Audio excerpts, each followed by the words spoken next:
Okay, here we are, and here in London, nice little central hotel, and here to talk about an upcoming tour with Cutting Crew and Blurred Vision. I'm here with Nick Van Eede from Cutting Crew and Sepp Osley from Blurred Vision. Hello, hello.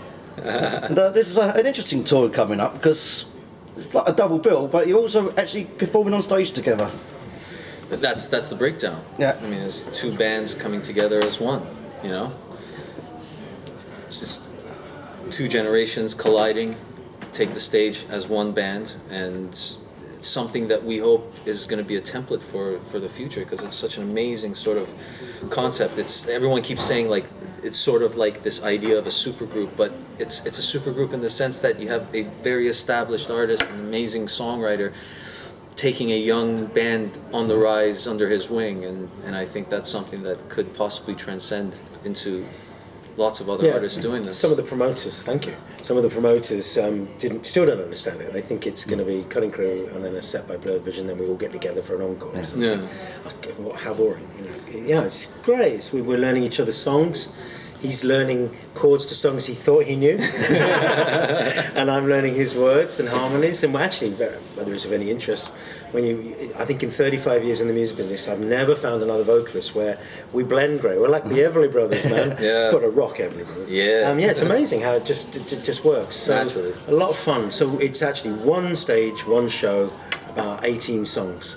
And what's it going to be, like Cutting Crew number, Blurred Vision, Cutting Crew, Blurred Vision, or a mixture? Not that structured and sort of, it's more, we've set up the set list in a way that flows, you know, because the set list is always so important when you play a show. It's a grand show. It's not, you know, just having fun on stage, jamming to tunes. We've conceived it as a big arena, stadium sounding show in a concise way on an intimate venue. It's got the 80s Cutting Crew stuff, the three biggies, I suppose. You know, I Just Died in Your Arms, I've Been in Love Before, One for the Mockingbird. And then we've got a couple of songs from the new album, some oddballs. There's a cover in there, which will remain secret. Yeah, it's good. I look at the set list. I was saying earlier to somebody that apart from all that this means, whether it means anything, I don't know, but I think it does. I think it's actually important. I think it's kind of neat what we're doing here. When I look at the set list, I think it's wow. Just when we'd have to be throwing in one of our obscure Cutting Crew songs that maybe you've heard but nobody else, they come in with their biggies. Yeah. You know, it's a beautiful, strong set. It is a brave idea, and obviously there's going to be Cutting Crew fans who've not heard of Blurred Vision, and there's also going to be Blurred Vision, and we might not really know who Cutting Crew are, apart from one song maybe. No disrespect to yourself, but there will be younger fans of that. So it is a very brave idea. So where did the idea come from? Well, oddly enough, we bounced back and forth on doing some sort of show together, and at the beginning, it's been unbelievably difficult the schedules are so hard to line up. That's why it's a short tour. That's why we're doing this sort of select dates type thing. But when we got to talking, it was like, okay, well, how do we make this happen? And then one day, I think it was at your place, where it was just like, why don't we just come together? I mean, this is such an amazing concept, that the mentor and the protege and playing one another's music and becoming one, and something that's not been done really for a very long time. And there was a third ball to the chain. Interesting metaphor. Terry Brown, who I think, if I can tell the story correctly, if you want to do it in the cycle of time, he was tape op with Jimi Hendrix. Jimi Hendrix used to play the 100 Club. Terry Brown produced my band pre-Cutting Crew called The Drivers. He's still my oldest and best mate. He produced I Just Died in Your Arms Tonight. He produced Blurred Vision. He produced a Cutting Crew album, and we're now on tour and we're going to play the 100 Club. So there's a kind of beauty, and he's our sound man for the tour. So put all that into the melting pot, and there's a lot of love in there, and there's a lot of continuity, and I mean, why not? It's fucking great. I say now, people watching this interview, it's a perfect time to learn about each other's bands. So let's start with the Cutting Crew. 30 years ago was your debut album, Broadcast. Happy birthday to you. 30 years, Dave. Mark, it's... I'm proud I'm still standing. Yeah. I think I'm singing better than ever. Also, you spawned the massive song. It's like a household song. Everybody knows the song, if not the band. I Just Died in Your Arms. It's bigger than the band. Yeah. I know that happens occasionally, and it's happened with me. It defines everything that I do. You know, if I go to sell a gig, they want to know about that song, and I'm totally comfortable. 20 years ago, maybe I wasn't very comfortable about it. What was the song that catapulted you onto the world stage? You know, like the record company Virgin. There's also the first #1 for Virgin in the US as well. It was perfect. Branson's got that Midas touch. He, it had been a hit in Europe, so he wasn't picking any old song. Yeah. But it was the first release on Virgin USA. It's #1. So yeah, so it served him well, served us well. I just think about the 30 years really. Some songs last. We've been I think we've had a bit of luck in there. I mean, I think that it's one of those songs that is incredibly radio friendly. Hate it or love it. I've just done an interview live on radio where the guy said, I have to be honest, right? I'm sorry to say this on air, but I'm sick and tired of that song. Fantastic opening to an interview, which I'm quite comfortable with. Welcome to the show. I fucking hate you. Weirdo. But it's hung around, and I think it's hung around because it's a guitar song. That's what I think. Nothing wrong with Human League or my favourites, Tears for Fears synthesizer bands. It was a guitar band. At the time, you were sort of falling into that new wave bracket of bands you just mentioned, but you know, a lot of AOR rock fans also love Cutting Crew, don't they? Of course they do. Yeah, the Foreigners and the Mr. Misters. Yeah, he was sort of in between the two, really. Yeah, and we were a bit odd because they couldn't quite. Were we American? Were we Canadian? Were we British? So we kind of fell down a few cracks. But thank you. Yeah, it's the 30th anniversary, and like I say, I've got a lot on this year. You know, Cutting Crew itself are doing South America, Greece, and everything. But this, I really, really, really mean this. This is the one I'm looking forward to. It's different. I know how to do a Cutting Crew show, and it's hard work. It's an hour and a half and all that. This is going to be an hour and a half of I don't know what the fuck it's going to be, and I'm bemused by that. And that's the excitement of it. Really. What's the fans' reaction been to this announcement? Oh, online they absolutely love it. I mean, it's so new to them. So people are like, well, again, asking, what is this? Is it going to be this? That's what we face, the challenge we face, and the challenge we look forward to, because we've gone through the set list, we've gone through the songs, and when you go through that and you go through the show in your mind, you think, wow, one song after another. That's what this show is. It's all about the theme of the song. It's a testament to how important it is as a band to write the songs that are going to be remembered and cross generations and cross boundaries and hit that global psyche, you know, to get connected with the music. You've got to let the Cutting Crew fans know what can they expect from Blurred Vision. Explain yourselves. What style of music? Yeah, what do you do? Well, who are you? Well, you know, bebop and bubblegum. Blurred Vision is a band that was born out of war and a lot of hardship, and in a place where once was the birthplace of civilization and now has been taken over by lots of horrible things. But we were born out of that, and we were raised on Western culture, on the music of the UK and the Beatles and the Floyd and all of that. And we've always strived to write songs that, again, will connect with people, that not only will they be able to sing along with the songs, but they'll be inspired by the music. I think that's one element in my generation that's lacking in the rock and roll world. Where are my rock and roll brethren that are ready to stand up against the forces that be, and to use rock and roll to sort of say, you know what, that's wrong, we're going to inspire the youth to do this and stand up to that.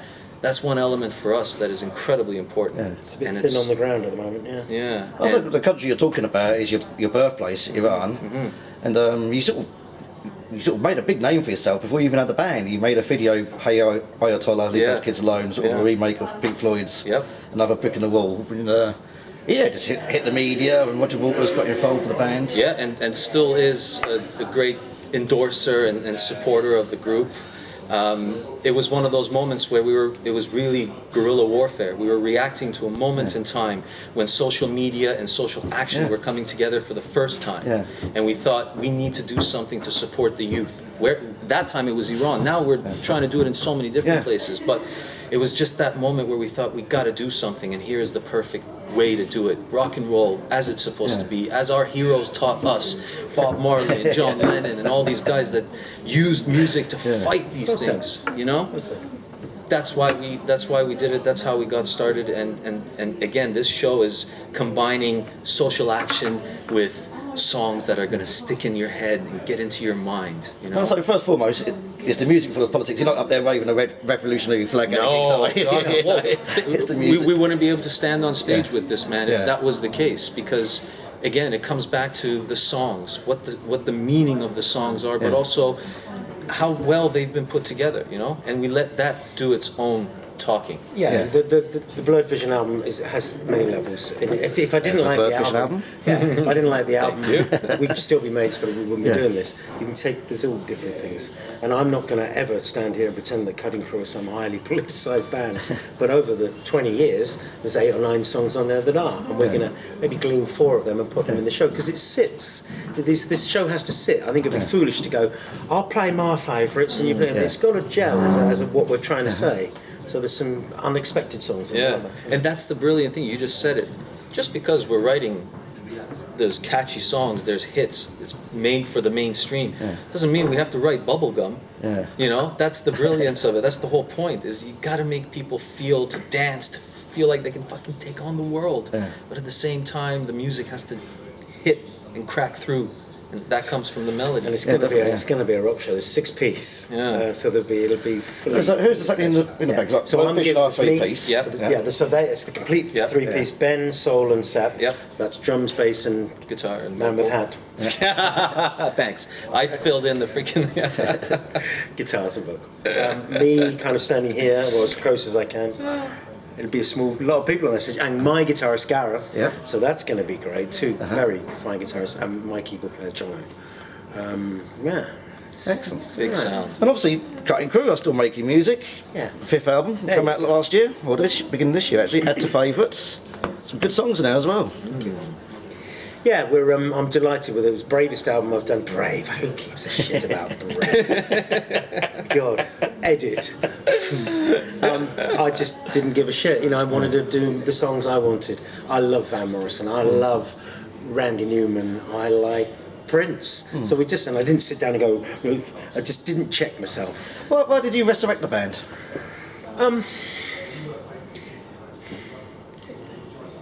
Okay, honest answer.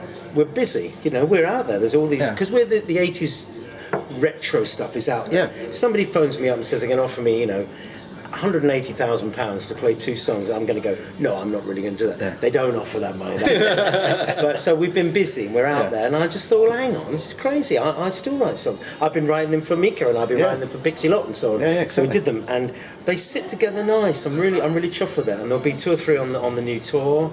And it was kind of sales-wise like this, but it's just come out in America now, and I'm embarrassed to say that the reviews are astonishing. And I don't think I've ever had that in my career.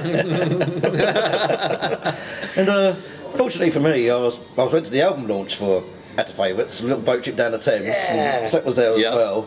And that was quite an enjoyable experience. The Cutting Cruise, that was cool. We had a clipper to go down the River Thames in London here. Mark was there with Dave as well. Dave.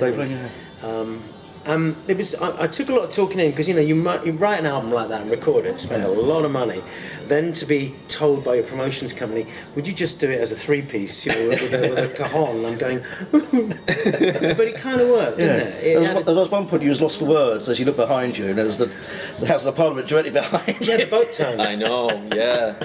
For anybody that would know what we're talking about, so we're on a moving boat, and then it turned, and I remember seeing the House of Parliament whiz by, and I was trying to sing a song. That's surreal.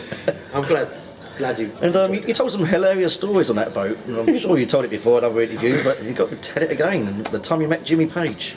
Oh gosh. Do you know we have the picture of that? We've just found it, and we're sitting on it. We're sitting on it until somebody, you know one of those things. Who, what, when, and where, kind of thing.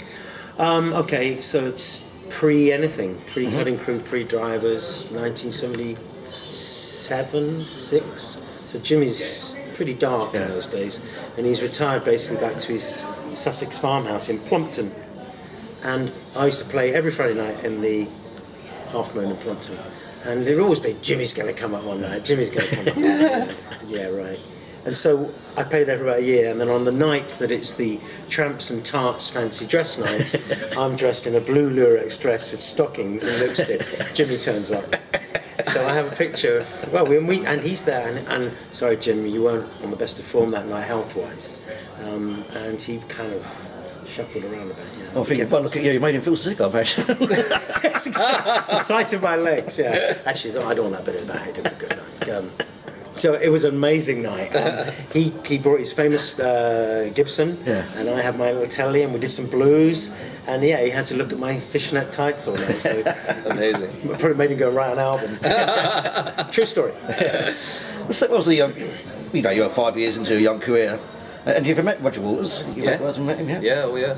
We keep in contact, email back and forth, and the last ringing endorsement was in 2014 when The Wall was coming out, the film. Yeah. And it was in a big sold-out theater in Toronto at the film festival where it was premiering. Yeah. And so I stood up and I said, "Hey Roger, it's Sepp from Blurred Vision." And Roger, "Sepp, my brother, Oh, wow. how are you?" That's the first time you spoke to him personally? No, we had spoken before, and we had met before backstage at the launch of the Wall tour in 2010. We met backstage, and I remember my brother Sol and I went backstage, and he came out, and "I really like your video, guys," and we were just like, "It's Roger Waters." You have no Very idea special. what an inspiration he And it's was. very easy for people of that height, lofty height, to not do that. In some Yeah. ways, just to Yeah, be too yeah. busy. Absolutely. Yeah. You know, or just go, "Hey, that's lovely," and not respond. But he Yeah. did all that. Yeah. It's He pretty did, cool. and he's remained on it, you know, because he sort of said it that it's unbelievably important for new bands to carry on that fight and to carry on that music that's going to connect with the world and break down the walls that separate us. He said that out right in front of 1,000 people in a packed theater and thanked us for doing it. But he's a massive inspiration. He always will be. Yeah, You know? excellent. And the first time I saw Blurred Vision was last year. I come down to Southampton. That's right, and, yeah. didn't know anything about the band at the time. No. You're supporting Uriah Heep, Yeah. an old 70s progressive rock band, you Yeah. know, and there you are, all dressed in white, Yeah. doing this brilliant shows. How did that come about? How did you get to support Uriah Heep? And Well, that was through the Uriah Heep's management company. They were looking for a three-piece, and we had just released the album last year. And you know, they said, "Would you guys like to go support Uriah Heep?" yeah, I had heard of the name Uriah Heep, you know, Isn't that great? and it was like a really popular name, but I had no idea of the music or any of the or anything like You that. wrote to me and said, "We've been offered this. What do you think?" Yeah, I was like, "Wow, I think that sounds pretty good." totally. Isn't that lovely? That's brilliant. well, the great thing I thought about it was Uriah Heep fans didn't know you Jack Adam. No. And you went down well, with, you know, from what I heard every night. You Yeah. totally went down the world the night I saw you. Certainly, yeah. You know, that's a was challenging affair when you're playing in front of a very challenging full because crowd. they're all musos. Yeah, And they're all exactly. guys that are, if you ain't on the top of your game, And you're Uriah Heep fans, not your average guy in the no, street. They're no. all And it was hard music standing up on lovers. stage and going, "Well, you're all blokes. What's going on here?" You know, we're used to that mix of the female Yeah, male thing, yeah. you know, and No, some of them were women, actually. really, oh, I won't even say that. but yeah, it sort of upped our game, and we had to, you know, present something big. God damn it, man. Let's get serious. You just mentioned the Wall, and you've got connections with the Wall in Berlin. You know, Yeah. there's a song on the new album actually, Berlin Winter. And did you play that? Was it the night the Wall came down? You played in Berlin? Yeah, good story, that. Glad you asked. 1989, Cutting Crew were on tour, pop stars in Scotland, excuse me, Aberdeen, watching telly, the walls being knocked down. My God, a remarkable thing to see. Where are we in 6 days' time? Berlin. Couldn't make it up. And we turned up, and we were sold out a night, and half the people turned up. They're all down the wall having fun. So Yeah. we did about 6 songs, if I remember right. Just said, "Should we go down the wall?" And they all came with us. Yeah. Had a lovely time. So I was there when history was being made, and I think that was a privilege and a quirk of fate. We jumped forward, writing this album. I don't know where it came from, but I just made up a story about a young man who had been sequestered to be one of the labourers on the wall. He'd lived through the awful stuff, and then lived long enough to see it fall. And we wrote this song, we recorded it, and just again, nothing to do with me having written the song. I got asked to go to Berlin and sing on the anniversary, the 25th anniversary. Remarkable. Yeah. So, and I'd say it's probably the most popular song on the album, and will be on the tour as well. Yeah. Great song to sing. One of my favorites to. Oh my God, shivers down the spine every time we play, even acoustically. We play. I love it. I adore that. So the wall. So there you go. There's another little the wall. And Yeah. the good one. Yeah. Looking at that. And I was like, you're doing. There's 4 dates announced at the moment. I believe there's going to be more announced sooner or later. Yeah, I mean, announcing these 4 dates was tricky in itself Yeah. because there was so many scheduling things that we have to do. Nick is unbelievably busy, so we had to coordinate. But we knew right from the beginning that this is just the start. Yeah. We are presenting something that is a far grander idea that we definitely already have. Yeah, and already have connections into the Quite other a unique markets. idea. I can't think of all the years or 25 years of me going to gigs. I can't think of a proper tour, 2 bands uniting. I think there's been a one-off gig for charity or whatever. But Yes, this is, and I said to Sepp earlier, without being facetious, make up some other pairings. It'd be great, wouldn't you? I'm not going to say who because that would be rude, but Dire Straits, Chris Rea. This could be He was ready for that. You set yourself up for that, man.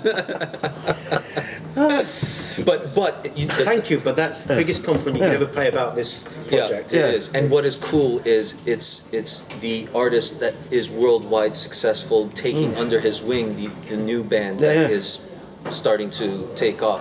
What you chuckling about? No, I'm not taking you under any wing. You're fantastic. Come on. I'm just we're making it work. He's just being humble. Obviously, you must be highly tempted to record one of these shows. We've 100 Club. yeah. Why not? Yeah, exactly. Terry's doing the sound. Yeah. Yeah, exactly. and see how it's, and then being honest again, then we'll have a look. Yeah. We've already got feelers out for Germany Yeah. and America, Canada. Why not? Yeah. South America's I'm playing out there, and I told them about this project, and they were like, sounds interesting. But let's just do it. Let's do those 4 shows. That's enough. Yeah. Just have a feeler. Yeah. Get all you buggers down to the 100 Club, and I look get forward some to nice that, yeah. reviews, and then go. I think we can do this. Exactly. So I just announced the shows. It's the Forum in Tunbridge Wells, great little venue, April the 29th. Yeah. Playing right up in Stockton on Tees, May the 6th. The Fleece in Bristol, May the 7th. And the good old legendary 100 Club, May the 8th. That's it. And I've never played the 100 Club. Oh, really? Not Wow. even been down and kind of, come on, Nick, come on. Yeah. It's weird. So it's good. Did the marquee. Yeah. Woo! Actually, before I wind this up, the Marquee, Paul Sepp is too young to remember the Marquee, but Yeah. the most famous club in London. What's your memories of the Marquee? So I love asking this question to people who play there. 2 memories. One, backstage, disgusting carpets. Never take your boots off because you just never could walk again. And I'm sure, just grubby. Before cutting through the drivers, right? We're a regional Sussex band, huge in Sussex, never heard of anywhere else. And word got through to Nigel at the Marquee, and he said, "Oh, I'll book you. I'll have you up." He said, "You better convince me you can sell." And I said, "We'll sell, don't worry." And I remember doing the sound check, and half an hour before doors, he goes, "There's nobody in here." He said, "You've had me on." And then I had all these provincial buses coming up Wardour Street. One from Tunbridge Wells, one from Crowborough. And I'm like, yeah, they'll be here now. I think another great thing about the Marquee was it was actually cheaper to drink in there than it was in the pubs In the pubs? outside. Yeah, so Wow. a lot of people just go to the Marquee every night, regardless of who was played. Watch whatever. Brilliant. Music venues, it's always Brilliant. packed Got out. it it's always just busy. right. Isn't that brilliant? I know. So you pull people in. By that, and then at the same time introduce them to new music. Exactly. Yeah. It's Kevin necessary. got a big rush out. He was Canadian, so Yeah. just like he got the Marquee rush, he was like, like when we played Radio City Music Hall, and that's me going like, oh my god, we played it, and Kevin's like, yeah, because he hears about it all the time. Yeah. So it's funny how we get excited by the other man's grass. Yeah. Grass. That's it. Definitely all forms of it too. Well, it's been a smoking interview.